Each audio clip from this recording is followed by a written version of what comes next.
Now, Transport Minister Fikile Mbalula has announced the extension to the grace period for driver's license renewals. This after major backlogs at licensing centres.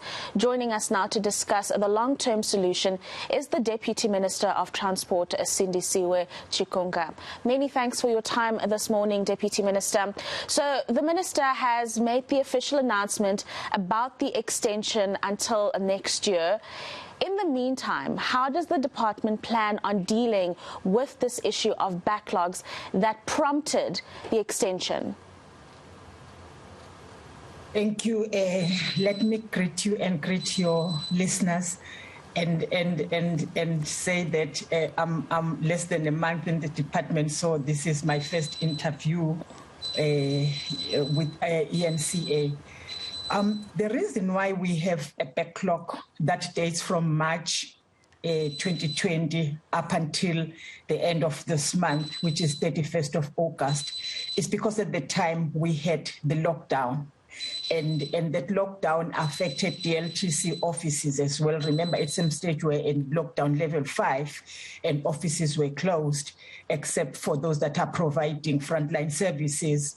And even them, they were not all going to work. And that which happened in other sections and other departments and everything also happened in our DLTCs.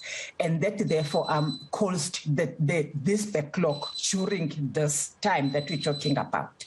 And as a result, the minister then announced the grace period to say those driving licenses, learner licenses, your temporary licenses that expired during that period will then have this grace period extended up until the 31st of August, which is now.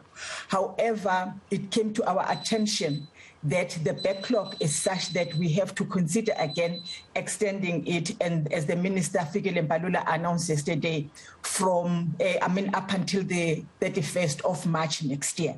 But I must clarify the point that it's not for every South African. If your ID and everything that I've mentioned expired in February 2020, you are not part of this grace period. If your driving license, your learner license expires on the 1st of April this year, you are not part of this grace period. So it's only people that whose driving licenses, whose learner licenses expire between 2020, March 20, up until the 31st of August, that will therefore benefit from the grace period. We've put quite a number of measures. I must say that despite all the difficulties, it's not like nothing ever happened. If you look at the figures, they're actually saying during that period, 2,852,388 driving licenses would have expired or expired. And of those, at least our DLTCs were able to process 1.6 million driving license, with the 1.2 million remaining not renewed because of quite a number of issues. And the province that is hard hit because of the very fact that about 50% of vehicles are in Gauteng is therefore Gauteng. If you have such a number of vehicles in Gauteng, you are likely again to have a number of drivers being in Gauteng, and that therefore makes Gauteng to be the hard-hit department. We've then come up with quite a number of measures to deal with this. First, because of the challenges, because over and above the issues related to the pandemic itself, we know as the department that there were other issues, including blocked slots and so on and so forth, corruption that happens at our DLTCs. We have then decided that for booking of slots, it is no longer decentralized. So it doesn't go to DLTCs, it's centralized at RTMC. And therefore, it will be possible for people to get slots. But we will definitely require our public to work with us, because if you apply for a slot, like you download our app or you use the email, you've got to provide us, for instance, with your ID number, your names, and so on. And Minister, I just want to come in here because it's a very important point that you're touching on, the corruption with the bookings. You're saying that you're going to be centralizing the system after reports of people saying their bookings were blocked, and then a fee, which I say in inverted commas because we all know we're speaking about bribes here, of about 300 is paid, and then suddenly slots are available. How exactly are you going to ensure that by centralizing the system, this doesn't happen? It's RTMC now that's going to do that. And if something like that was to happen, we'll know exactly as to who was where at what time, who was at work, and who could have done that. But also what we have done with the two added DLTCs that we visited yesterday, we know that combined, the two of them will be able to have 35,000 slots plus slots that will be able per month to process and to give people slots. So if it is centralized, it's possible to know exactly who was where and who could have asked for that, but to monitor that slots are used properly. But if it is decentralized to all the LTCs in Gauteng, because that is where online services were being used, then it's not easy to monitor that, because like I'm saying, if you go to DLTCs, honestly, the corruption there is like a syndicate.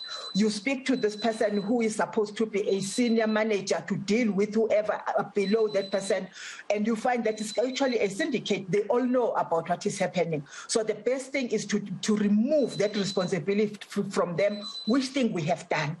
But we need the public, I think this is an important point, the public, when they book and they get a slot or they book for a slot, to give us two preferred DLTCs, to say, if you book me in this DLTC, it will be possible for me to go there. My next preferred DLTC will be this one.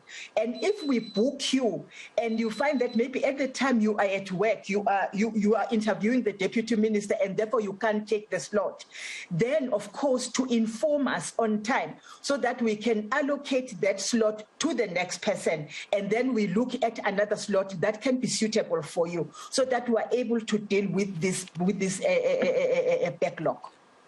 Minister, there's also been a lot of conversation about this online booking system only existing in Gauteng and other provinces not having to deal with the same situation.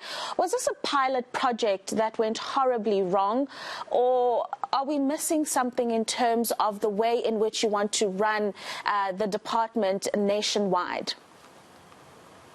In fact, we will want to roll it out to other provinces.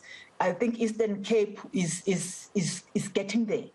However, we wanted to pilot it or to experience it in Gauteng, which in fact availed its services earlier than any other province. And that has actually assisted us to identify the shortcomings. And those shortcomings, to be honest with you, they come from nothing but corruption, than anything else. If there was no corruption, we would not be talking about so many challenges that are there.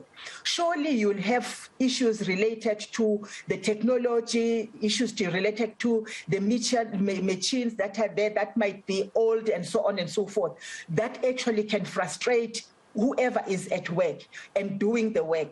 But over and above that, corruption is the issue that undermines the work in our DLTCs, and we are dealing with it. But remember, if you want to take anything to court, you must have a watertight case. But we are dealing with that, and people have actually been arrested for that, and some have been seen even on TV with arrests being made by RTMC.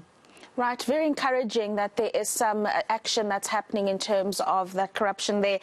We had a viewer, Minister, who reached out to us asking for clarity around temporary licenses and the validity of those licenses.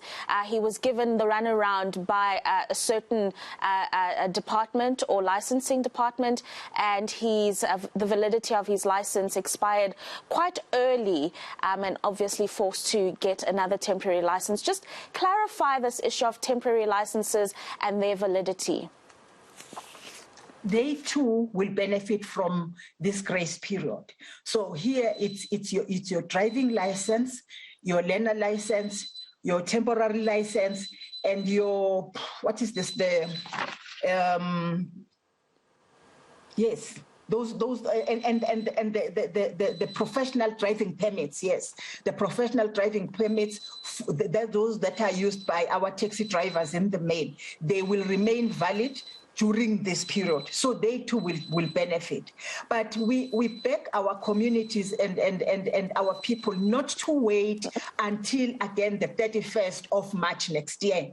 And then they say we could not get anything, or we could not, because others from other provinces will still have to go to DLTC offices and renew their licenses. I went to the DLTC during this period to renew my license, and I was actually serviced. But and that's what people must do in other provinces. We will be monitoring this because we have numbers, and we also are able to have access to NATIS. In fact, we own NATIS. So we'll be able to observe whether people are responding, and where possible, we'll be sending them some messages to remind them to go to their DLTCs for those who are not in Gauteng. But for those that are in Gauteng, we have got this system. We will be requesting people to actually download the app, so that they can actually work online and book online, because that's going to help us to do this thing and to deal with it as fast as possible. Yeah. Minister, we have run out of time, but I must ask you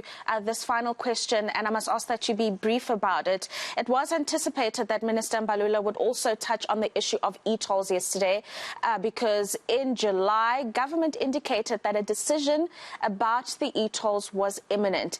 We haven't heard anything since then. What's happening there? For now, e-tolls are in force. We understand the issues, but they are in force. You know, let me say this. In South Africa, we also have to develop, to evolve. 1700, a governor in the Cape went out to collect money for road infrastructure. And that was when people would stand on the road and collect, like it's happening in some of our neighboring countries. We evolved. We now have these kiosks that we see on the roads where a boom gate has to open. That is development.